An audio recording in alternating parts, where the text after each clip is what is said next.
So on the 12th of May 2025, there was an immigration white paper which was published by the UK Parliament stating that they were going to increase the settlement period in the UK from 5 to 10 years for skilled workers. Because of this, there was a petition that was signed by, already settled immigrants in the UK. And the petition detail was simply stating to the UK Parliament to reconsider the decision for those that were already in transition, which were already counting towards your 5 years. So we introduced a petition and people signed. We're expecting about 100,000 signatures. But as at the time I'm filming this video, we've gotten over 151,000 petitioners and still counting.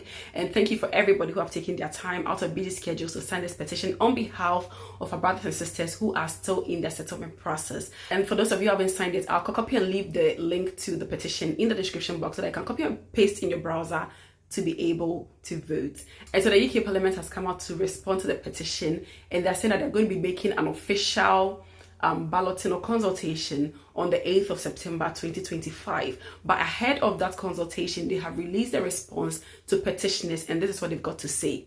I'm going to be reading. The highlight of the message or the response they've given is stating the reasons why. The first paragraph is stating the reasons why they intended to increase the settlement period. Means that they've done a projection to see that the people that settled in between 2019 to 2023 are going to be earning or gaining their settlement and subsequently their British settlement in the next 5 years.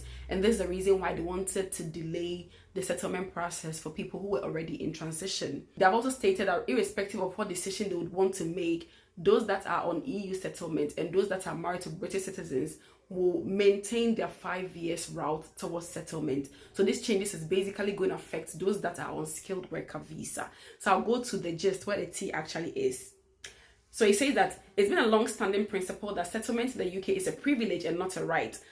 Under the current system, settlement is primarily qualified on the basis of length of time spent in the UK alongside a knowledge of life test, which is used to verify knowledge in British customs, history, traditions, law, and political system. These criteria alone do not reflect our strongly held belief that people should contribute to the economy and society before gaining settled status in our country, and they fail to promote integration, which limits the wider benefit from long-term migration into the UK and increases pressure on public services.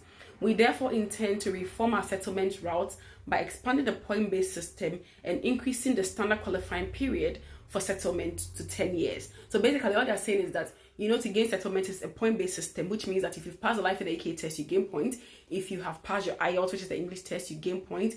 If you are, let's say, a skilled worker, you gain points.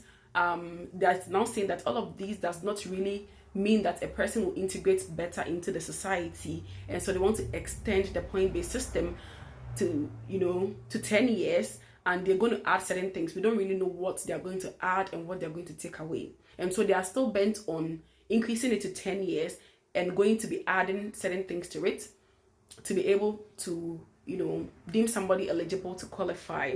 They're also saying that individuals will have the opportunity to reduce the qualifying period to settlement based on contribution to the UK's economy and society. All they're saying is that they'll make it, shorter for people who contribute more to settle earlier. I think they are trying, or they're going to be trying to adopt into like the Canadian system where, it's point-based and some people qualify earlier than some people. I think it's going to make sense and it will be fair than saying that everybody should qualify only when they are 10 years.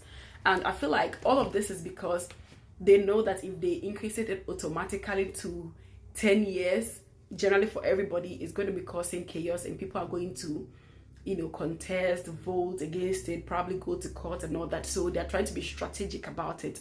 And that is what I feel is going to go on. Also saying that for people that are under domestic violence or people that, are under certain circumstances which does not deem it safe for them to be wherever they are, they can continue to qualify earlier than others.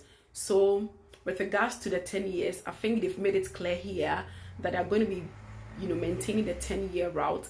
However, we don't know yet what is going to make somebody qualify earlier than another person and who actually is going to qualify earlier than who. And so fingers crossed, keep voting for the petition as we wait for whatever decision is going to be made on the 8th of September 2025.